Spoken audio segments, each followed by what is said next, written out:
So I was going to foster, because then that works the best of both worlds. I give the dog love, I give it back, I take a trip, I live my life.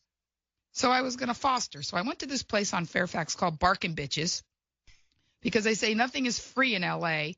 except you can come in and pet our dogs for free. It's free therapy. So since Bing died, I've been going in and petting dogs on Sunday. Are they all up for adoption? Yeah. And here's the beauty. It's a not-for-profit model. So it's a store that sells stuff, but the dogs are rescues and they're free range. They run through the store free. They have volunteers that clean up after them so you can see who's socialized. There's no pens, no cages. The dogs just run around. You just pick them up and pet them in the store and just watch out for the pee. So I went in the other day and this tiny little dog walked up and looked up at me. And I said, I'm going to foster her after Christmas. And then all of a sudden I left the store and I got this weird feeling because she was so cute. And then I kept looking at the website and she was still there. And on Christmas Eve, my friend said, call, tell them to hold her. And I was like, no, if she's there after Christmas, it was meant to be. He's like, just call. I said, no.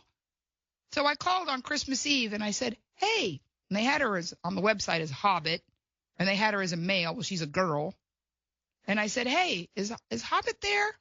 And like, can Hobbit come out to play? Right. I said, is Hobbit there? And the owner of the store said, she's being fostered for Christmas. And my heart went in my toes because she's adorable. And then I heard someone yell in the background, she's just being fostered, though. They're not adopting her. And I have to tell you, a wave of relief came over me, and I started to cry. And I told her, I said, she's mine. She's mine. I'll give you my credit card right now. And she was like, you're that crazy comedian, right? And I said, yeah.